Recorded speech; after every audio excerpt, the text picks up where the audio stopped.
This is the true story of a fortress where a ghostly figure was seen leaping from the walls and then simply vanishing into the night.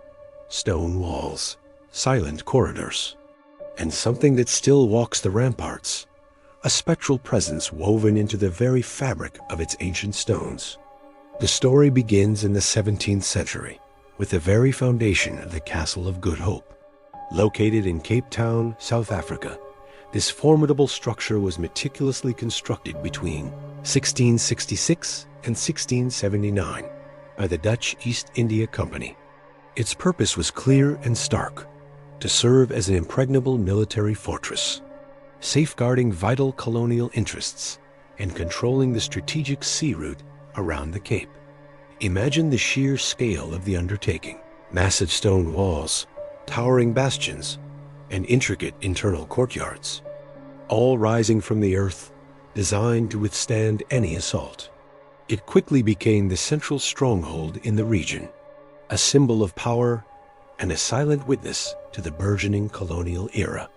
The air within its newly laid stones was thick with ambition, defense, and the unspoken weight of its future. In its early years, the castle served its intended purpose with grim efficiency. It was a bustling military base, housing soldiers, their families, and all the logistical machinery of a colonial outpost. But beneath its defensive facade, it also functioned as a place of detention, a prison where individuals deemed threats were held. Life within its walls was governed by harsh discipline and the constant threat of confinement. The castle became synonymous with control, punishment, and absolute authority.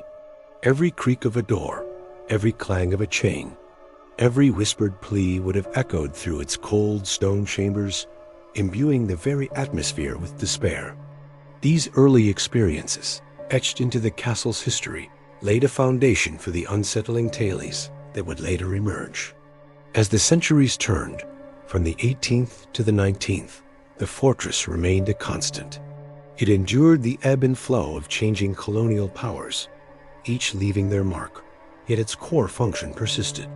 It continued to serve military and administrative purposes, adapting to new eras, but never truly changing its fundamental nature. Generations of soldiers, administrators, and prisoners passed through its imposing gates, each contributing their stories, their joys, their sorrows, and their fears to the collective memory of the structure. The castle, therefore, accumulated not just centuries of human activity. Then, in 1915, something truly inexplicable began to occur. Witnesses, often guards or staff, reported seeing a tall, shadowy figure on the castle walls. The apparition would appear to stand briefly, silhouetted against the sky, before taking a terrifying leap from the ramparts. But instead of plummeting to the ground below, it would simply vanish into thin air, disappearing as if it were never there. This chilling sighting wasn't a one-off event. It was repeated multiple times, each instance deepening the mystery and sowing seeds of unease among those who worked and lived within the castle.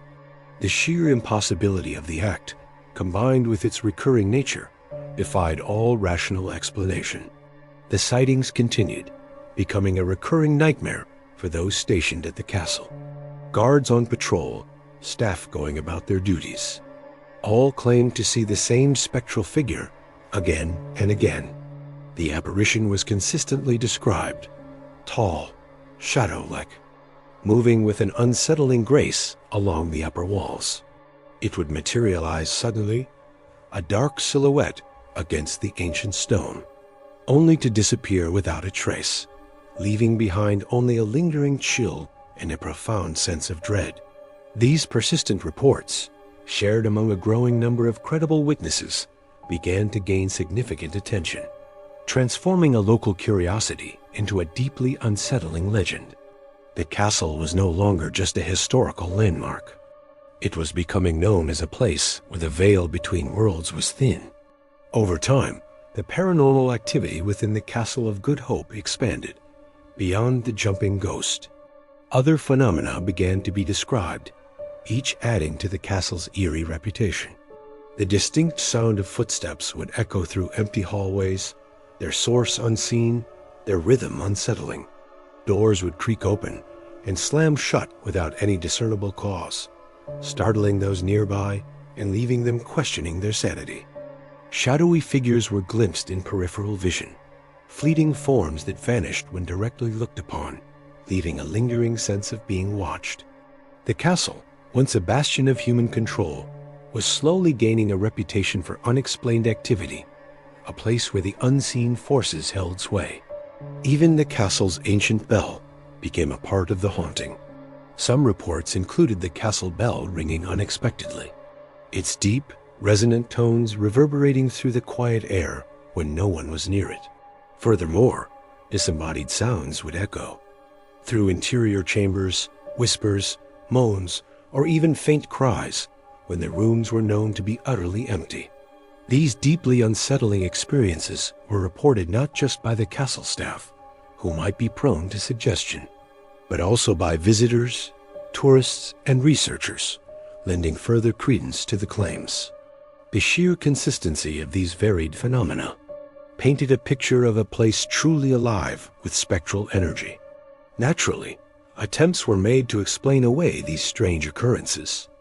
Skeptical minds offered rationalizations.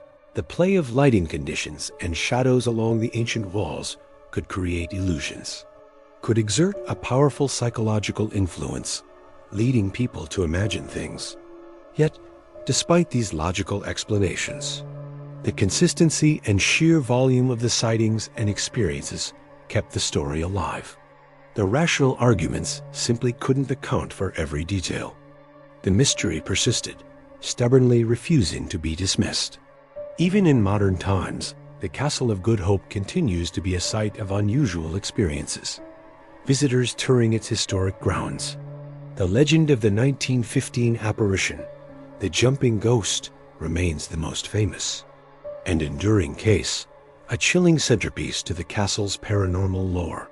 As a result, the location has become widely known as one of South Africa's most haunted sites, drawing paranormal investigators, curious tourists, and those simply seeking a brush with the unexplained. The castle stands as a testament to a history that refuses to stay buried, a past that continues to manifest in spectral forms. The legacy of the jumping ghost is now an inseparable part of the castle's identity. The stories are not merely historical anecdotes. They are living legends, passed down through generations, whispered in hushed tones, and retold with a shiver. The site remains open to the public, preserving not only its rich, tangible history, but also its profound and unsettling mystery. It is a place where the past is not just remembered, but perhaps still walks. A fortress built to defend against the outside world, walls meant to contain everything within. And yet, for over a century, people have reported the same thing. A figure standing at the edge, stepping into nothing, and disappearing before it ever reaches the ground. Some say it's a trick of light, a figment of an overactive imagination, or the lingering psychological impact of a place steeped in history and sorrow. Others believe something still walks those walls, long after it should have left, a restless spirit forever bound to the ancient stones, eternally replaying its final impossible leap into the unknown. The Castle of Good Hope stands, a silent sentinel, guarding not just history, but a chilling secret that continues to defy explanation.